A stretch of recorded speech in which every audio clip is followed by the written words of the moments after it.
All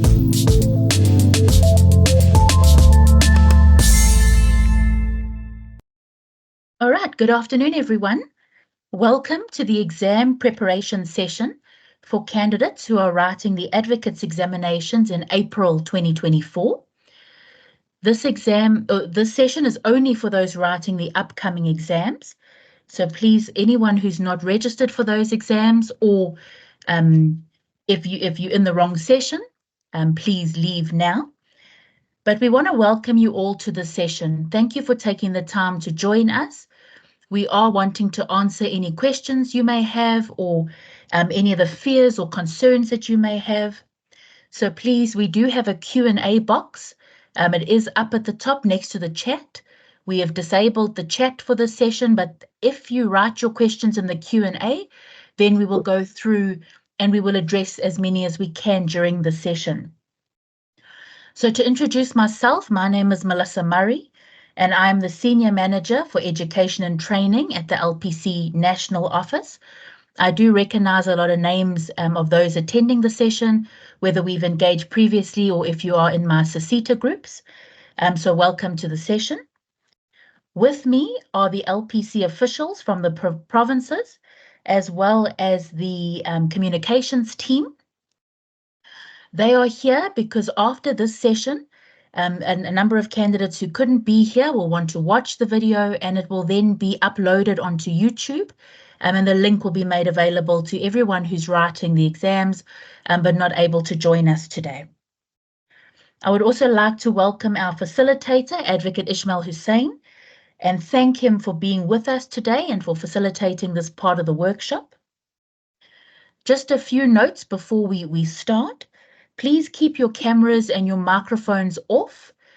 If you do put your microphone on, we will have to switch it off because we don't want any disruptions during the presentation. If you have any questions, please write them in the Q&A box so that we can vet the questions and see what has been asked, and we'll respond to them.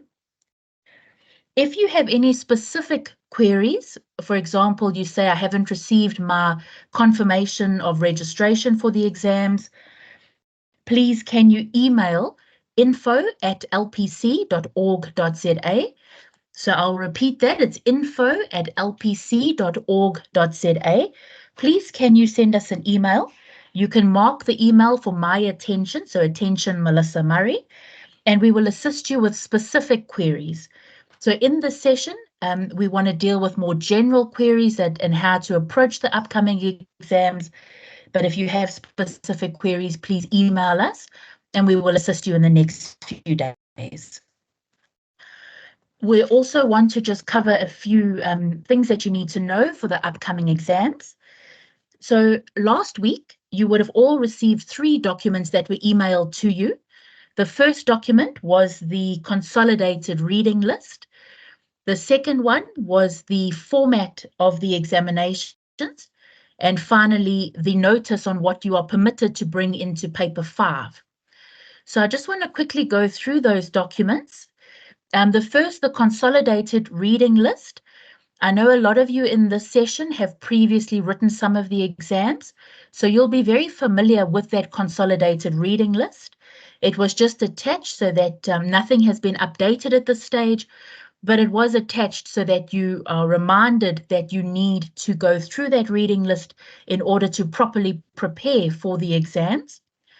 Our setter and moderator of the exams know that all questions are taken from that reading list. So if you follow that, you will not be surprised in the exams. The second document that we sent to you was the examinations format document. All this document did was set out which exams will be written on which days and what you need to be prepared for those exams. So if you have a look at that document, and we start off with Wednesday, the 17th of April, as you know, there are 2 exams that will be written on that day.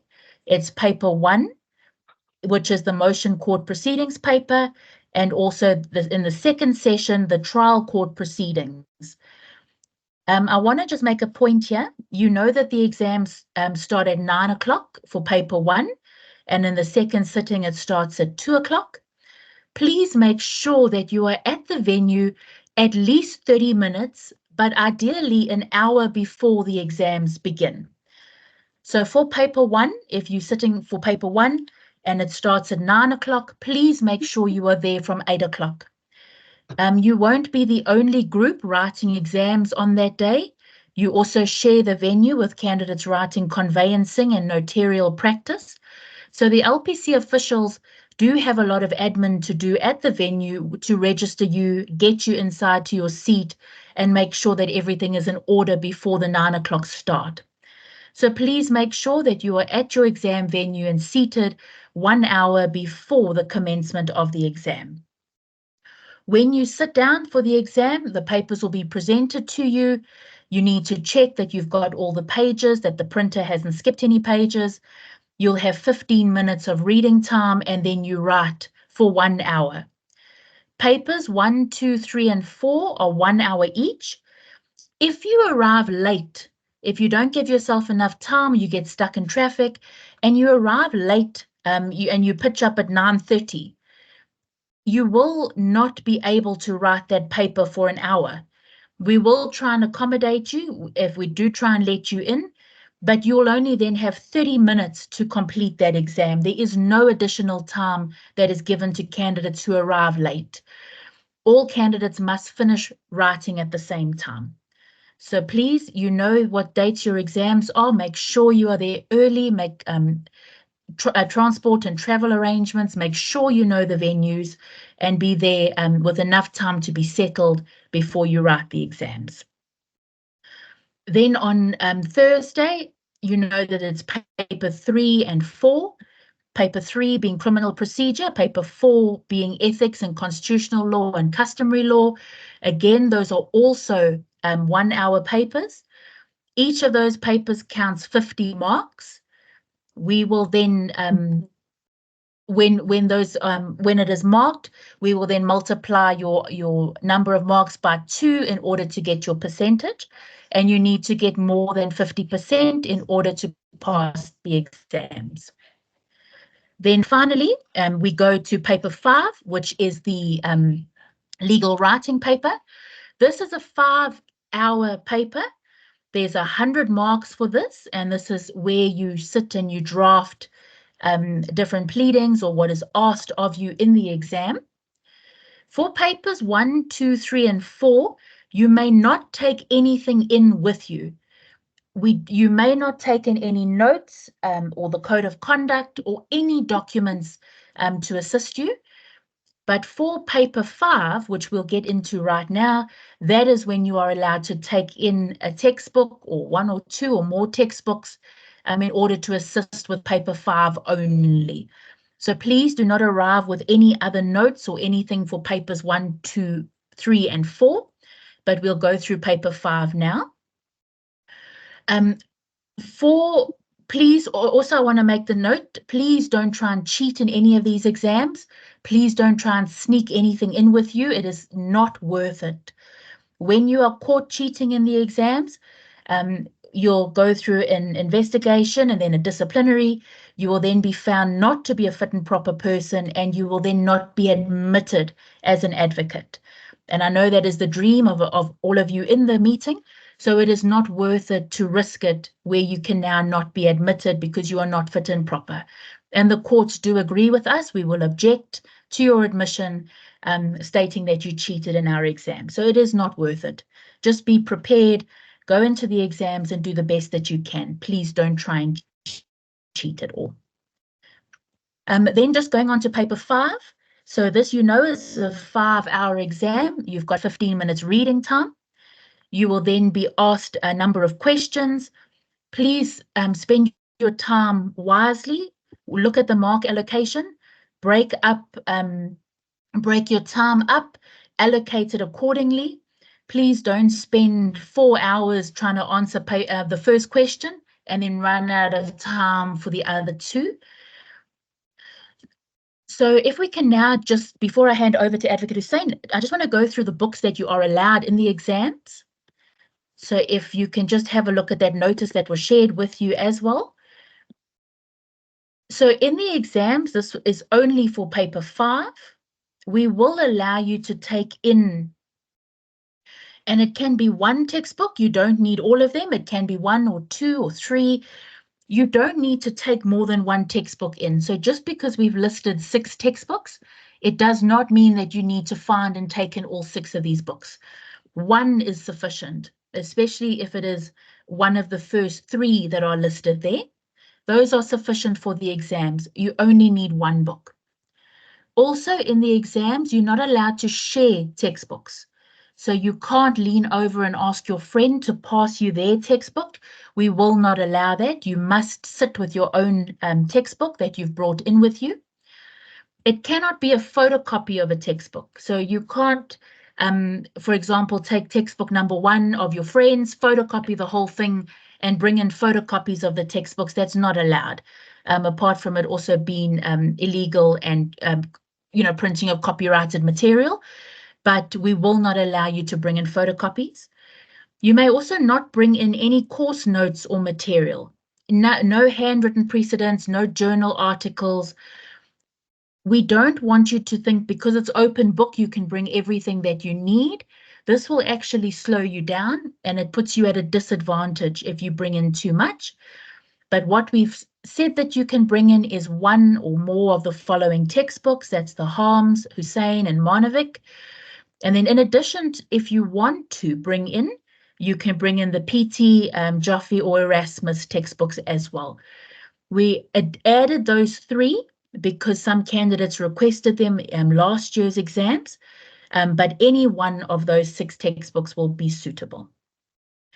Finally, there will be no textbooks available to you in the exam.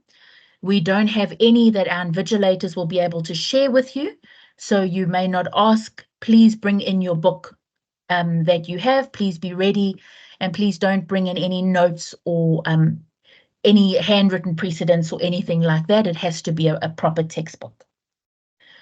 I think sorry, Advocate Hussein. Just one point, Melissa. We don't want pupils to bring in textbooks which are riddled with notes, manuscripted notes written all over it. I'm not sure what the policy is on that, but I've seen these textbooks that's so full of notes, and precedents are written into these textbooks as well. So be careful of that. Yes, thank you very much for that. Because any notes or any writing or anything that you've written in the textbooks, and our invigilators will check before the session. So anything that you've gone and written in there will be taken as you're trying to bring additional notes into the venue, into the exam. So any sticky notes, any pieces of paper that you've got in there, please take them all out. If you've made pencil notes throughout please go and erase those. Make sure you've got a nice clean textbook that you can take into the exam with you.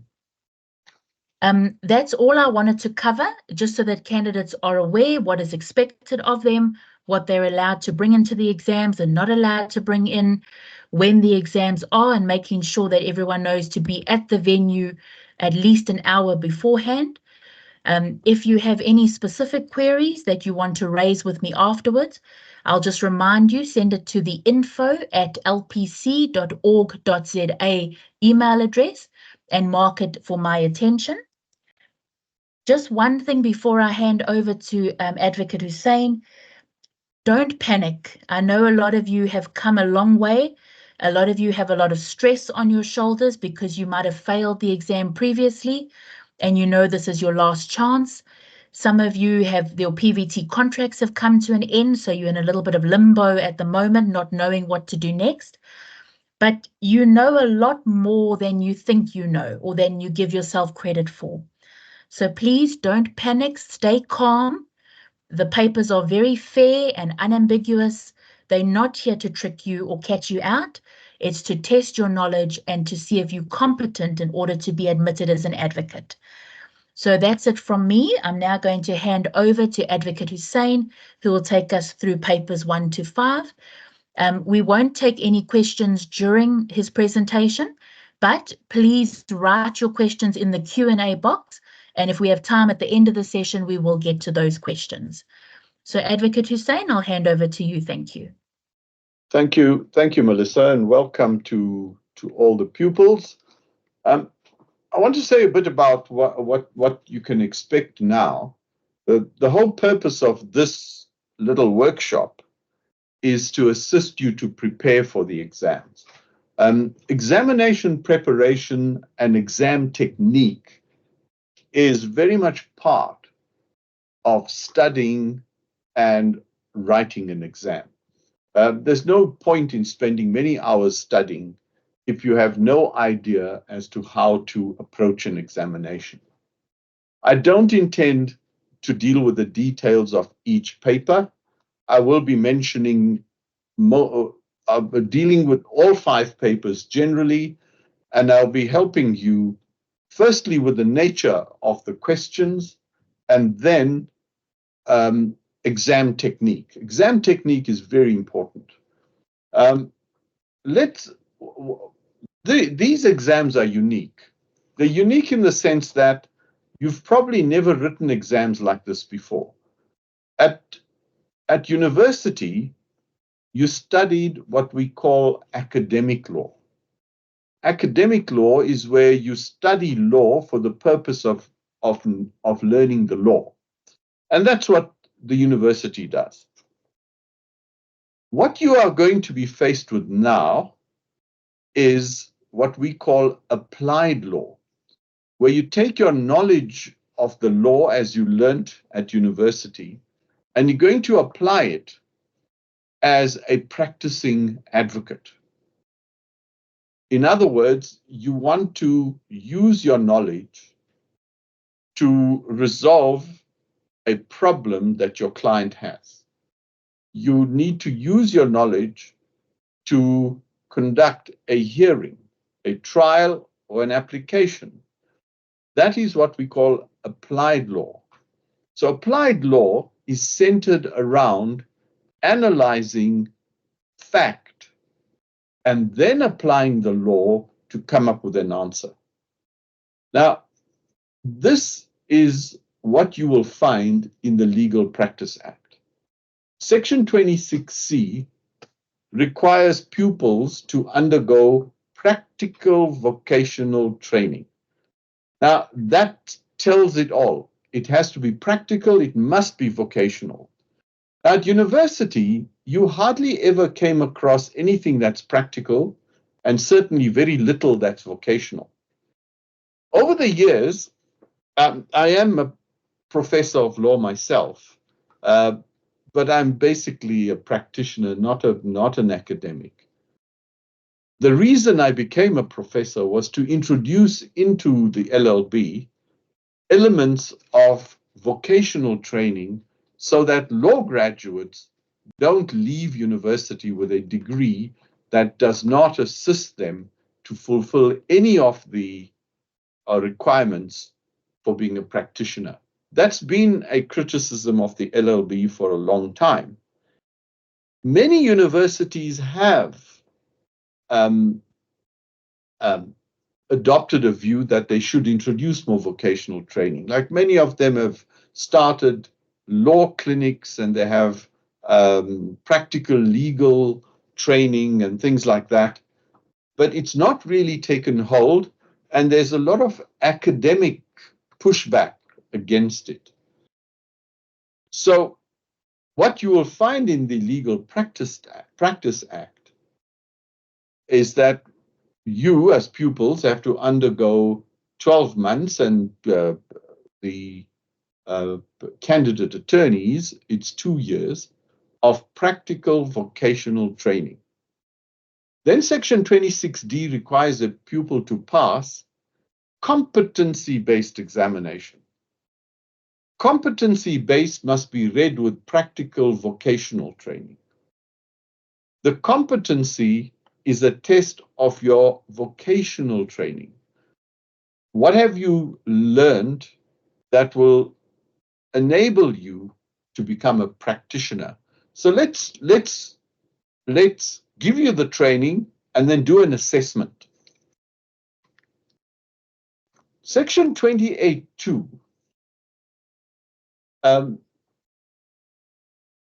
tells you the purpose of the assessment is for the council to establish that the pupil has attained, and I've emphasized this, an adequate level of competence to be enrolled as a practitioner. So the training as well as the exams are not directed at academic law. They are directed at applied law.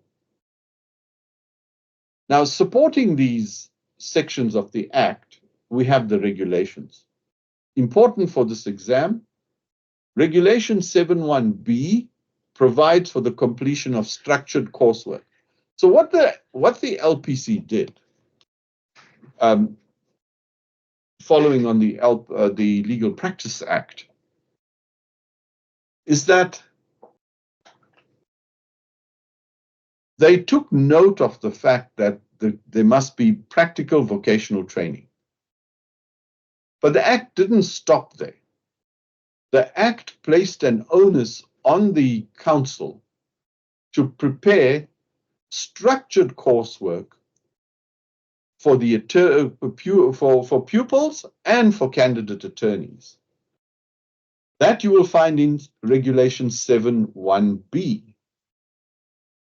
Then, as far as the pupils are concerned, Regulation 7.9 sets out the compulsory coursework. Now, Melissa mentioned that you received the consolidated syllabus and reading list. The syllabus that you received is the structured coursework. And it's important for me to repeat what Melissa said. You will not be assessed on anything that is not in the structured coursework, nor will you be assessed or examined on anything that is not in the reading list. The regulations also require that the coursework must be supported by a set of norms and standards. Now, why norms and standards? One of the problems we've had in the past with examinations, training and examination of people entering the legal profession, both branches, is that we did not have a consistent, uniform, national standard for training and assessing vocational competencies. We never had that.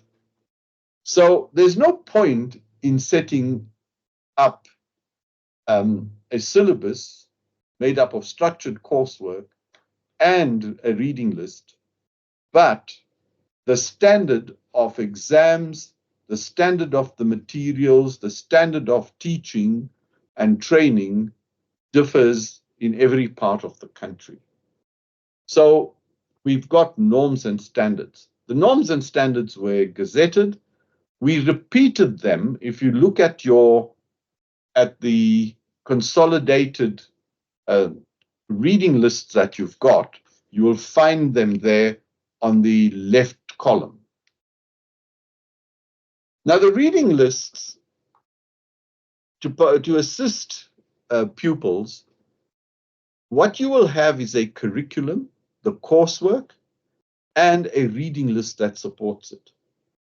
So this sets out the content of the coursework. The syllabus itself doesn't merely describe the coursework. That you will find in Regulation 7, Regulation 7.9. What the curriculum does, it takes each of those stated courses and then breaks it up into the content that you will have to concentrate on in order to complete the vocational training. The reading list, as most of you would have realized, is made up of case law. For advocates, there's only one case law that makes sense. Primary authority. That is legislation and case law. The law is what the courts say is the law. That's the common law. Forget about the textbooks. Textbooks are good for general principles, etc. When you're in court, you want to present the judge with authority that binds the judge. That only happens with case law. So the reading list plays a crucial role in training advocates. Now, what we did is we gave you cases, primary sources. Now, as pupils already, for the purposes of a long and successful career, you must learn how to research law. And to put it quite plainly, for a practicing advocate, that means only one thing: finding the right cases. That's it. When you're doing research at university for academic law, you can go into all kinds of law, going back to the old authorities, to Justinian and Foote and Pothier and all that stuff, which you never use in practice. You can do all that. Here, as an advocate, the law simply means the most recent judgment of the highest court. If you've got that, it's all you need, okay? So what the case law does is gets you into the habit of reading, understanding the case, finding the point, and applying it to your facts. That's the ability we are going to look at. Always focus on understanding the underlying principles. What is the reasoning behind the legal rule or law? Now, there's something that you must be doing already. If you haven't, please start immediately. When you read as an advocate, you only read actively, you do not read passively. Passive reading is where you go through pages and pages of whatever you're reading, but you're not concentrating. So at the end of the third page, you actually can't remember what you read in the preceding 2 pages. You have to go back and read it again.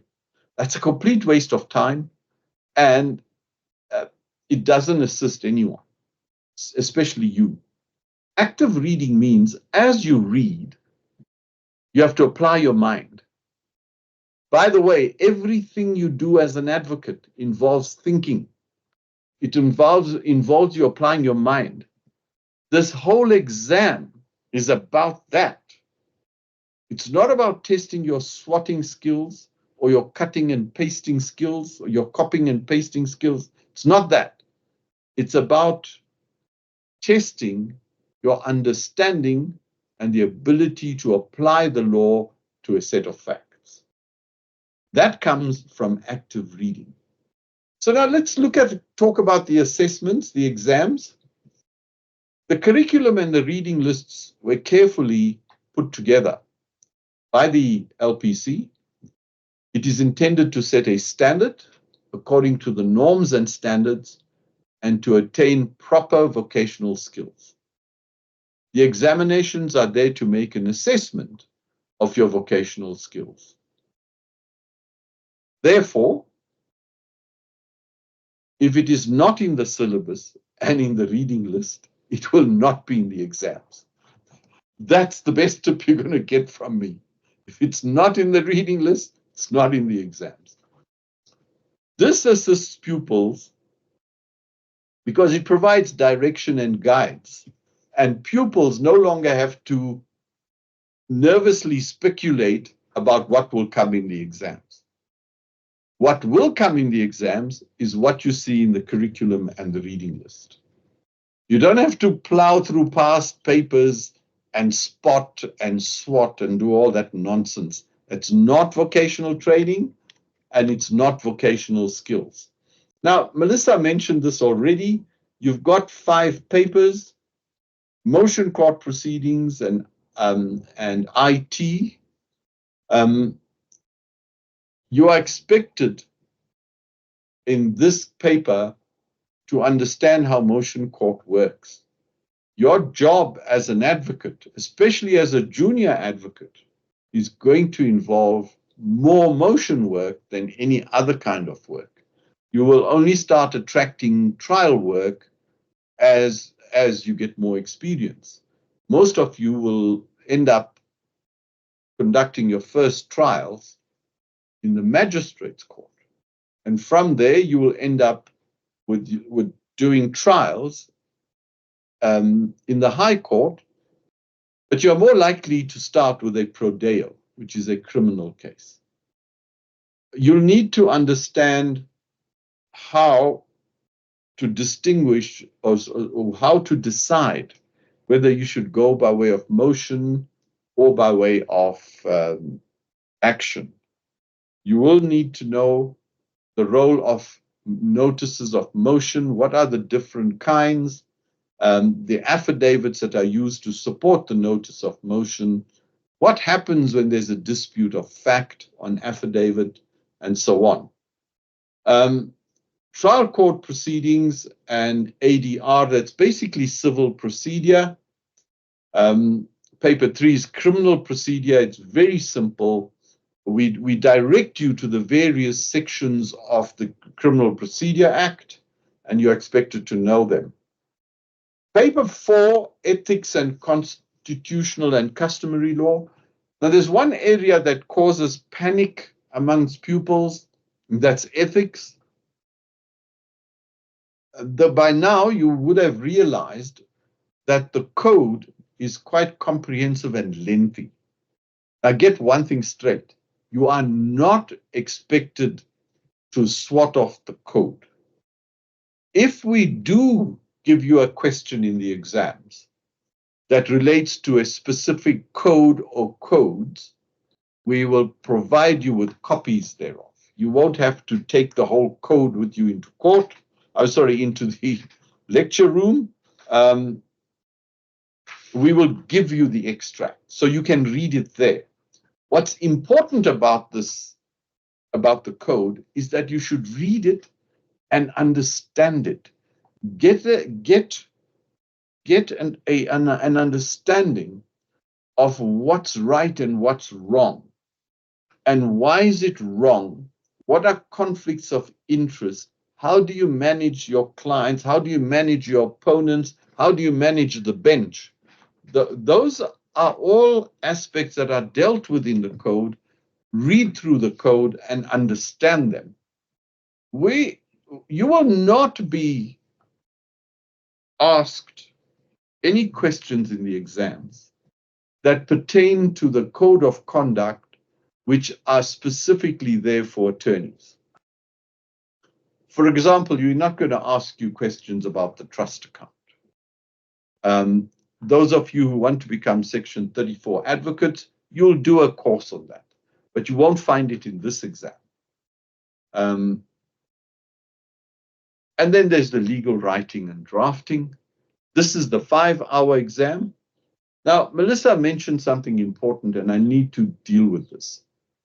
It's an open book exam, but if you think you're going to go there and do your research and then write the paper, forget it.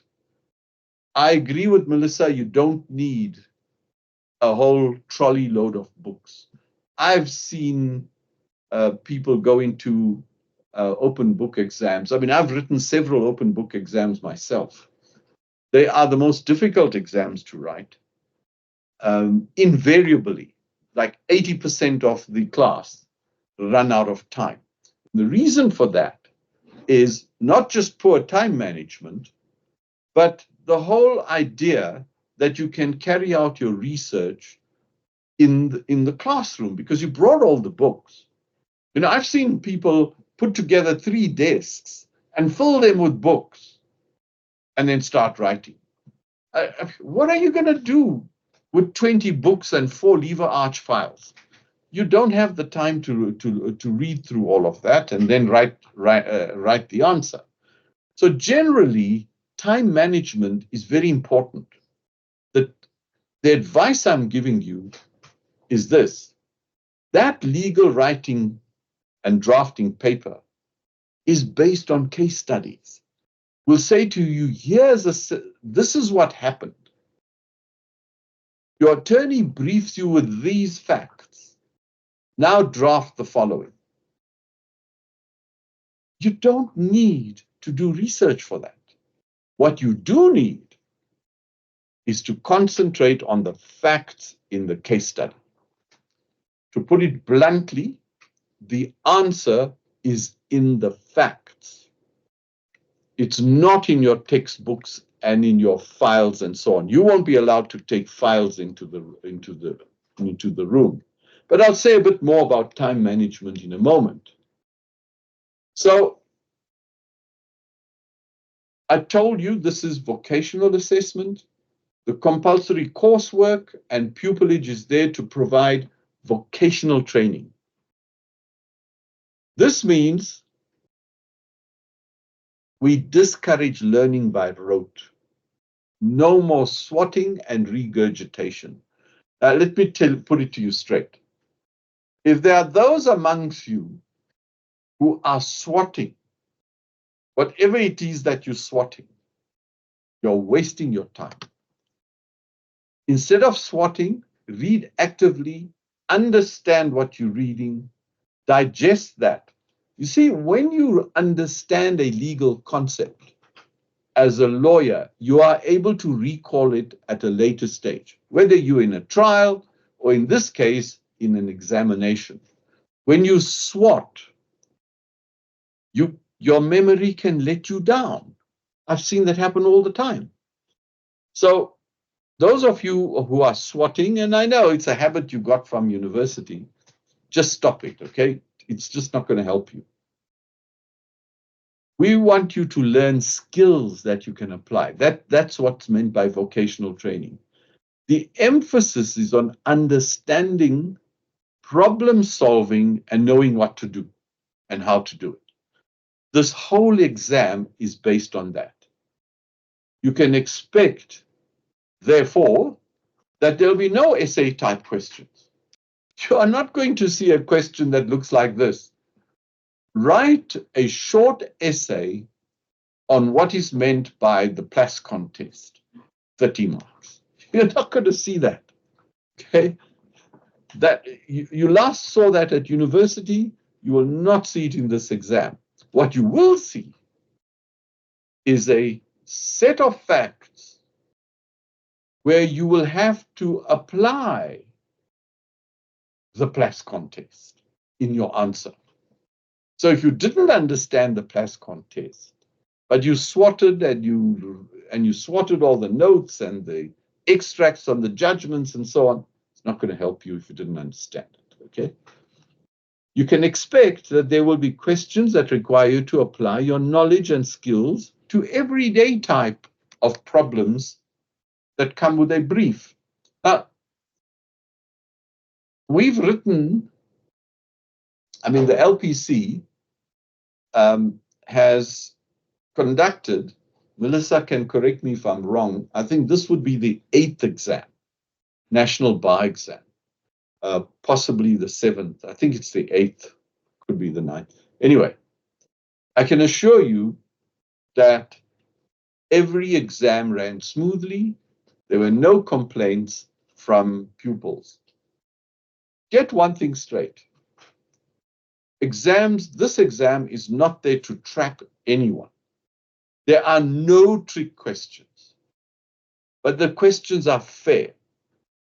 There are questions that are very easy, but there are those that will challenge you.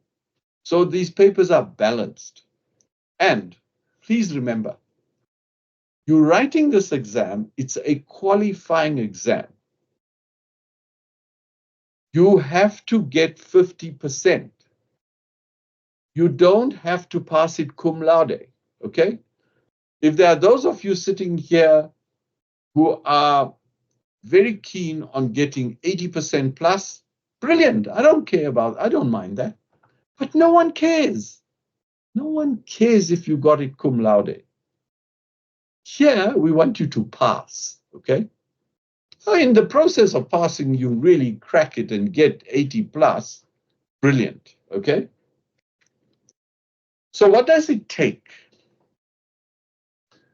The obvious thing is thorough preparation, critical thinking skills, and an effective exam strategy. Now, the preparation, you've had 12 months to do that. The preparation involves you going through the syllabus and reading the cases in the reading list.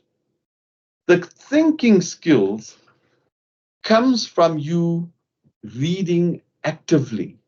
Whatever you read, whether it's a judgment or an extract from the case law or a piece of legislation, always think about what you're reading. What does this mean? Why is this relevant to my case? How does it help me to answer the question? That's what you're doing all the time. And a very useful technique is for you to write as you read. So if you're reading a judgment and you think, okay, I've seen the point. And by the way, we made it easy for you. In most of the judgments that we gave you, we don't expect you to read the whole judgment. We referred you to the paragraphs that are relevant. Now, if you understand that point, the best way to test yourself, and this actually helps you in your exams, is to stop. When you finish reading it, you are satisfied you understand it. Now write a short note in your own words. The easiest thing to do is to use an electronic version, scroll that chapter, copy and paste it somewhere. You've achieved nothing. You've learned nothing, and it's of no use to you. Understand the point, okay? And exam strategy, I'm going to come to that now. So here's some practical suggestions, very simple ones. Melissa dealt with the first one. Give yourself enough time to get to the venue. You know, this country is an unpredictable country. Well, rather, let me put it this way. One thing you can predict is that something can happen that will cause a delay. So it's a risk. As a pupil, you have to take steps to mitigate that risk. If the exam is starting at 9, your aim is to get to the venue by 8 at the latest. If you could get there earlier, relax, find some way to have coffee, that's brilliant. But do not rush. The last thing you want is get out of the taxi at 5 to 9 and you sprinting all the way to the venue. You get to the venue, you're out of breath, you're sweating, you are full of anxiety. It just doesn't work, okay? So then the first point is make sure you have all the documentation you need, your proof of your registration, ID documents, and so on. I always say, make a short list a few days before the exam. Use it as a tick box. Do I have all these things? Yes, I've got them. They're in my satchel or whatever. And then you're going to come to the venue. You must have reliable writing materials, spare pens. The worst thing that can happen is you come there with an old pen, it runs dry inevitably, and you look frantically around trying to borrow a pen from someone. It's disruptive. It's disruptive of you, and you're going to disrupt the person next to you. Don't do that, okay?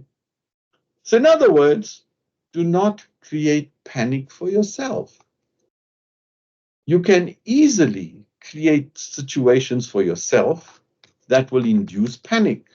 Don't do it. So let's look at the exam paper. It's all about being organized. Now, read the paper end to end. You will be given time to read. And where we give you, say we gave you a piece of an extract from a judgment, or we gave you an extract from the code of conduct, or we gave you some legislation, what the examiners have done, they will give you, the invigilators will be told, and it should be on your paper, that you will be given some extra time to read whatever attachments we gave you as by way of authority or legislation, okay? The human mind works in a brilliant way. Reading from end to end is absolutely compulsory. Don't open the paper, get to question 1 and get going. The reason I say that is because when you read the whole paper from end to end, and by the way, these are not long papers, okay? So the reading time is more than adequate. When you read through, although you're not answering the questions immediately, your mind gets to work on it. So while you're working on your first question, your mind is thinking about the other question.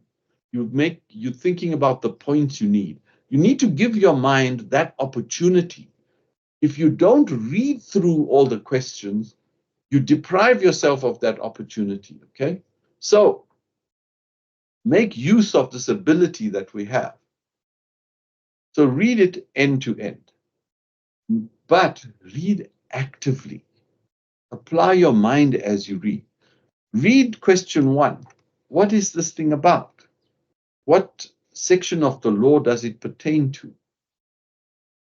Is this about dispute of fact? Is this about a delictual action? So you think as you read. Then very important, always look at the marks. Which questions carry how many marks? Use this to plan your approach. You see, you cannot invest a disproportionate amount of time on a 5-mark question and then find yourself running out of time for the 15-mark question. You know, if you're going to write for 15 minutes and it's a 5-mark question, you overdid it. Or you are being irrelevant. And I'll come to that point in a moment. Ask yourself, which questions can I dispose of quickly and easily? Now rank your questions accordingly. Okay, so you see that question 3 you can dispose of very quickly. You deal with that. And just let me warn you, sometimes the questions are asked in such a way that one question builds on the previous question or the answer to the previous question. Be careful of that. That is why I say read all the questions. What might look like a simple sub-question is actually dependent on the answer to the previous question. So you need to answer that previous question before you come to that sub-question that carries maybe 3 or 4 marks.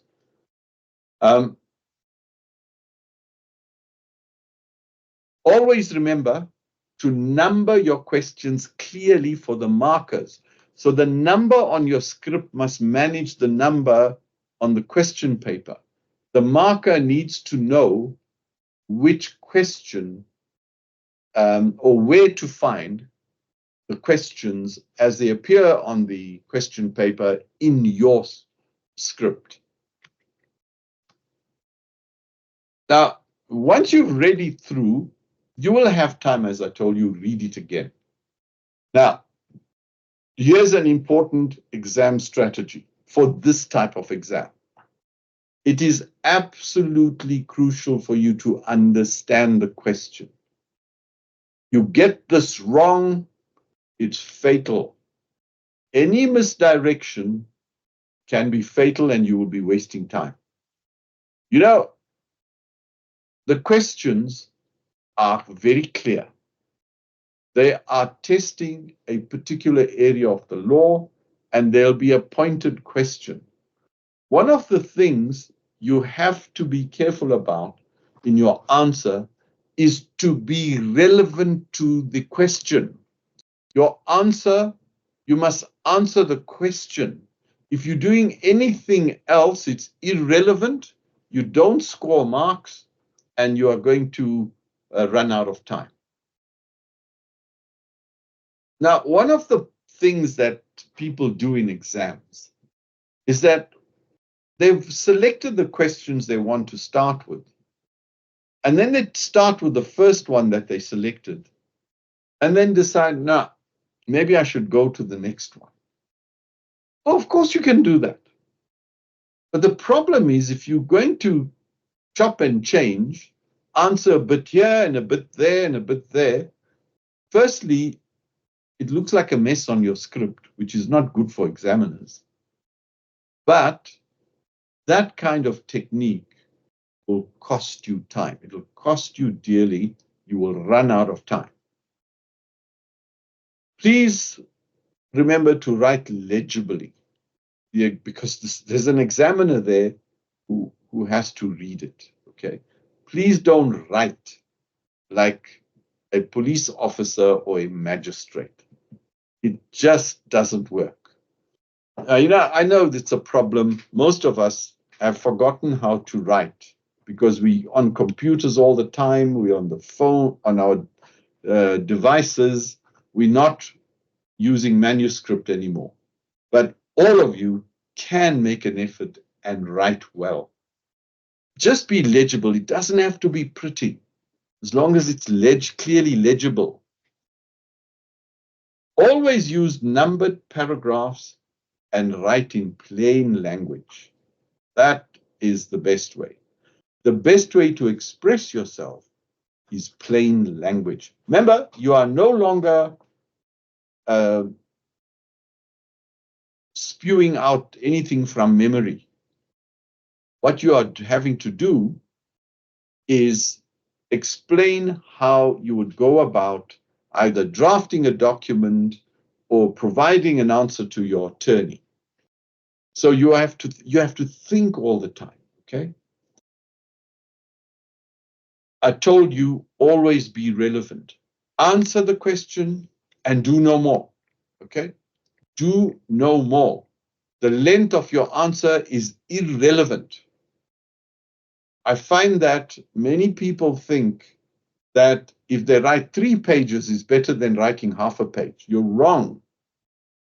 Half a page may be what you need, what the examiner is looking for. Once you start getting irrelevant, then you'll end up with the 3 pages. Spend some time reading your answer and correcting errors instead. So instead of writing lengthy bits of nonsense which the examiner doesn't want, read what you have written. Have you made the point? Have you done enough to answer the question? And then there's this thing called exhausting your knowledge. If you feel you can't write anymore, let's say you started with question 3 and you wrote half a page and you think that may be sufficient. Please don't sit there and chew your nails and wonder if there's anything more you should be writing. Because if you did that, you will run out of time. Simple. Just move on confidently to the next question, okay? Now, what we're looking for in these exams, we're testing your vocational skills. It's an assessment of your vocational skills. You will be presented with the set of facts. You will be expected to solve the problem and present your answer. Always read the facts carefully. I told you this in the beginning. If you rush through it, you will be misdirected. Some of these facts can be quite subtle. You have to read through it. You must have the ability to read a set of facts, draw inferences from it. How will those inferences assist you to answer the problem? My advice to you is read actively. Read the facts as on the question paper. And as you're reading, you'll start thinking about the main points that you should deal with. In fact, the answers start coming to you. Write them on a piece of paper. I think Melissa will correct me if I'm wrong. On the one, you only write on one side of the paper. The other side you can use for notes. So do that. Just write the main points down and then use that to craft your answer.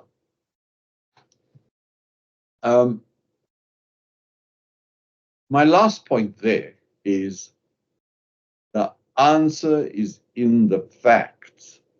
You know, when you are a practicing lawyer,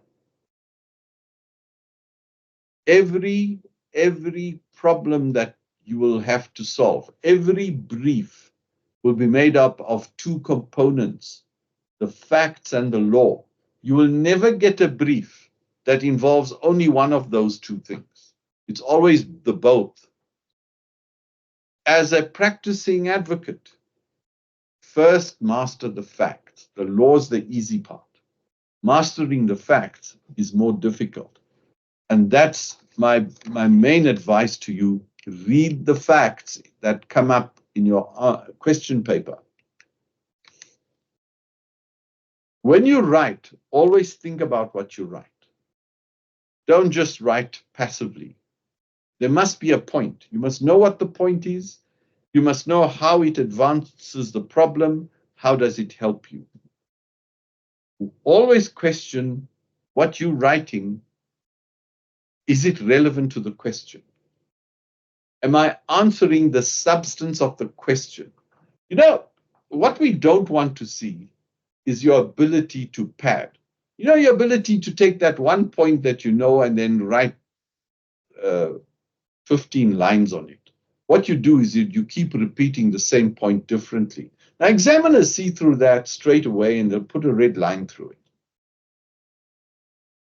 Once you've made the point, move on. Okay. Now, I want to deal with, I'm coming to the end of this presentation, and then I'll deal with the questions if there are any. I've written there, what about me? In other words, you. It's vitally important that you take care of yourself. Self-care during exams is as important as studying. Never forget that. So you got to get enough sleep, eat well and responsibly. You know, you're not at university anymore. You're not going to pull an all-night cramming with like 6 cans of Red Bull on your desk. That doesn't work anymore. Okay? You can't get to an exam venue in this exam being exhausted from a lack of sleep and having pulled an all-nighter. These all-nighters don't work, okay? And eat responsibly, okay? Don't eat foods that are going to slow you down. No, that'll upset you. Eat responsibly. Very important. You must keep fit. During exams, you have to keep exercising. And I don't expect you to go to the gym. You can go for long, brisk walks. I mean, how much time are you sacrificing? I mean, the gains far outweigh any loss of time. You can go for a jog. You can go jogging, okay? It helps you to manage stress and anxiety. People who are fit, physically fit, are generally also mentally fit because they can handle anxiety. Good mental and physical health will enable you to focus, manage stress, and maintain a calm and reasoned approach to your paper. That's what we want. We want to see a reasoned approach. What you write in your exams must come from reasoning. And the reasoning must demonstrate your understanding of the facts and the law. Okay. Finally, it's a point that Melissa made. You must back yourself. Believe in yourself. Okay. Have confidence. Now, I know confidence comes from good preparation. But you know what? Let's assume for some reason you didn't cover a section. Don't let that be a source of anxiety. You can still get 50% in that paper, or even more. So be confident that what you have studied will be sufficient to qualify you. The idea is to qualify yourself. So be confident. Walk in there. You should be cheerful, confident. There should be no anxiety, and you really enjoy the paper. These papers are written in such a way that you will actually enjoy it. The good lawyers amongst you will absolutely enjoy writing this exam. I actually guarantee it. Okay. That's good luck from us at the LPC. And Melissa, are there any questions? Thank you very much, Advocate Hussein. Thank you very much for sharing that with us. I hope candidates have made notes of a lot of what you've shared, but this video will also be put onto YouTube. So if there's anyone wants to watch it again, then please do so. I'm just going to give a moment for people to just put any questions they have in the Q&A.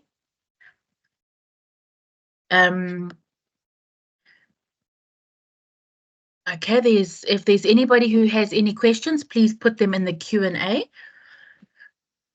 There is one question that's just popped up, Makagula, but Advocate Hussein, not for you. It's an LPC admin issue that we had to deal with the last time. But yes, all papers that are out of 50 marks will be multiplied by 2. We are now using an exam marking center. So exams won't be marked in your provinces any longer. All examinations will be marked in a central marking venue, and then it'll be captured at a central venue. So there won't be issues of discrepancies or differences between the different regions. So Magagula, you don't have to worry about that at all going forward. Oh, also, Melissa, the pupils from Amtata won't have to worry too. Yes, everything will be done now at a central location. Yes, so all the marking, all the capturing of results, we will make sure that there are no issues going forward.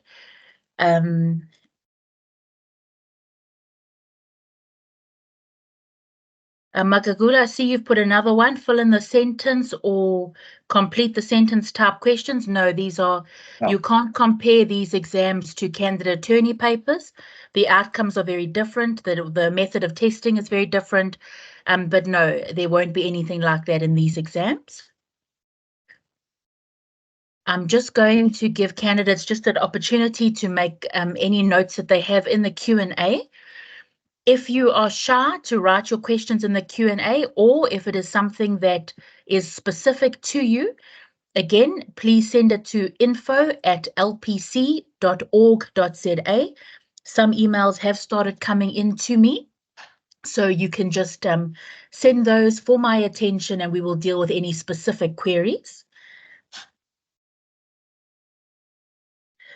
Daniel, yes, good question. May we answer a question per page if we answer out of sequence? So Daniel, you do not have to answer the questions in the order that they are presented to you. For example, if there's question 1, 2, and 3, you don't need to answer in that order.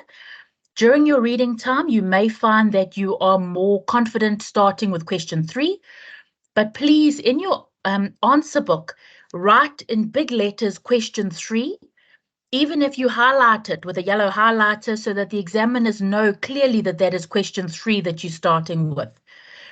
If you write question 1 as the heading, but you answer question 3, unfortunately, you'll lose all your marks for that because the examiners won't be trying to work out what you were trying to say.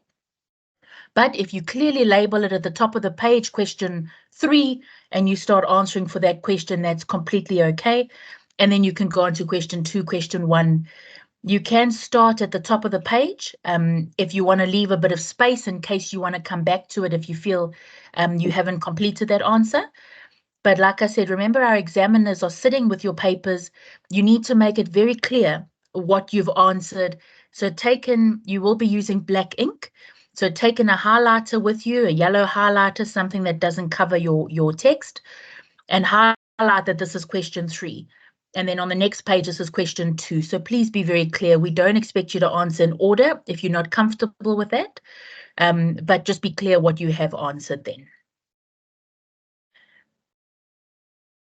Magagula, another question here. How long after the exams can we expect the results? On the morning of the exams at the exam venue, it will be announced when the results will be released. So that will be shared with you, and it'll also be posted onto social media. I'm just having a look here. That seems to be all the questions. Does anybody else have any questions? Please put them in the Q&A for us. Okay, while we wait, I just have a few final comments that I'd like to make from this side. Advocate Hussein did cover everything that you need to know. First of all, it's very important that you bring original ID to the venue. Not a photocopy, not a certified copy. It has to be an original ID. You will not be allowed into the venue if you do not produce this original ID. So please make sure you have your document. If you've lost it and you need to get a temporary document, contact our officers and inform us what the challenges are, and we'll let you know what else you can bring in. But if you arrive at the venue without your original ID, we will not let you in. You will be turned away. So please make sure that you have that document with you. Secondly, you must write legibly, as Advocate Hussein has already said. You must write in black ink. So please make sure you've got a black pen, not pencil. So we will not accept any answers that are written in pencil. Some of you like to draft your answer first in pencil and then go back to it in pen. You will not have time for that to write the answer twice. So you need to write the answer in pen. Please, anything that you put in pencil will not be marked, even if it's the correct answer. You must also write only on one side of the paper, so read your instructions carefully as well. If it says write on one side of the paper, please only write on one side. If you write on the back side of the page and the instructions said only one side, we will not then mark the back side of those pages. So please follow instructions carefully. One other point here, a candidate did ask about past papers. Now, we discourage candidates from relying on past papers. You'll see that the LPC does not provide memoranda or answer guidelines to candidates. And especially for these exams, we don't have answer guidelines where it's like a model answer. With especially your papers, every candidate is going to write in a different style, have a different answer. And it's up to our examiners with their expertise and experience to see that you understand and that you're competent in that question. So there are no memoranda that are available to candidates. However, if you would like to look at question papers and test your time management skills and see how you would get on, there are question papers that are available on the LSSA LEAD website. So if you go to lssalead.org.za, under the Candidate Legal Practitioners tab, if you go down to professional examinations, you'll find the advocates exams there. Only the question papers are available, but for papers 1 to 5, and it covers us over the last 3 years that we've been running the exams. So if you want to have a look at them, but we do not have a memoranda that we can share with you.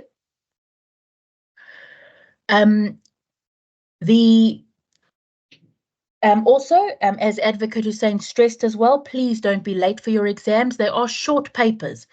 A lot of you have written the exams before. You know that 1 hour goes very quickly. So if you cut your time, you're really going to struggle in the exams, and we don't give additional time there. And one thing that Advocate Hussein said is enjoy the papers. I know that sounds crazy to hear, but this is the next step on your journey into the profession. Try and put some of that anxiety away. I know we all do panic around exam time, but put that anxiety away and see this as an opportunity.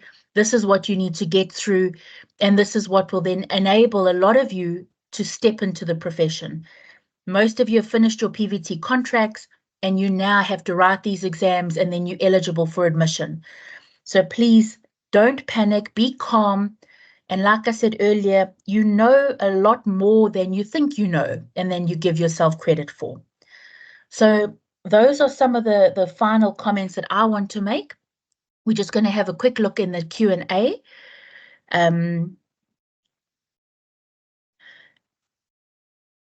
So Daniel, regarding question in paper 5, drafting, I've learned to write only in capital letters. Is that going to be a problem? Daniel, it's not a problem. Yeah. You can, but make sure however you do write, whether it's in block capital letters or if it's in your cursive or your writing, it must be legible. That's the bottom line here. So you need to ensure that your writing is legible. If you scribble it down, we cannot award you any marks. You get 0 for the question. So please make sure that your writing is legible. Gertruda, there's a message here. You said some Sasita moderator. Okay, so so the candidates, what I mentioned earlier is there are some candidates that are here in my Sasita program. So yes, the LPC is working with Sasita. Some of our programs are coming to an end now this month, and then we are waiting for Sasita to award us some additional funding for the new lot of candidates going forward. So we're hoping to hear about that a little bit more. I've covered that. Magagula, your last question here, what percentage of the exam will technology compose? Well, we can't tell you or give you everything there, because if we told you a percentage, candidates would then decide not to study that at all, or would make a decision to spot that. So no, we can't break it down for you like that, but we have given you enough information in order to assist you.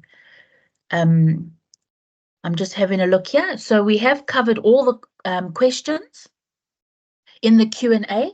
You are welcome to, over the weekend or beginning of next week, to send us any other queries you may have.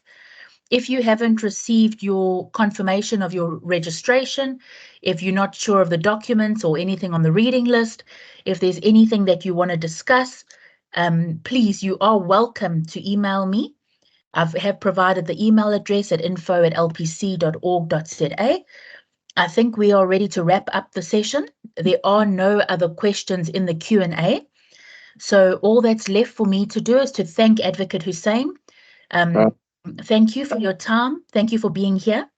I see you've put your hand up. I was going to give you an opportunity for some final thoughts. No, I just want to respond to the question of how much of the paper will the technology work take up. The answer you gave is right, Melissa, but there's a very simple way to deal with this. Go and look at the syllabus and the reading list. That part of the coursework is not extensive. It was never meant to be extensive, but if you read the reading list, you'll have nothing to worry about. So that's the answer, really, is look at the reading list. It tells you how much of that paper will be taken up by IT. Okay. Thank you. Melissa, that does it for me. Yes, thank you, Advocate Hussein. We have covered all the questions in the Q&A. So candidates can email me if there's anything after the session. But I just want to thank you again for being part of this session, for facilitating this with us. To all the candidates, we want to wish you all the best for the exams. Please reach out to us if you need assistance, but on the date of your exams, be calm, be there early, be ready for your papers, and just all the best to you. Please don't panic. You know more than you think you do, and I'm wishing you all the best and all the success for your papers up ahead. So thank you to everybody. Thank you for being here, and the session is now adjourned. Thank you very much. Thank you, everyone. Bye. Thank you. Thank you. Bye.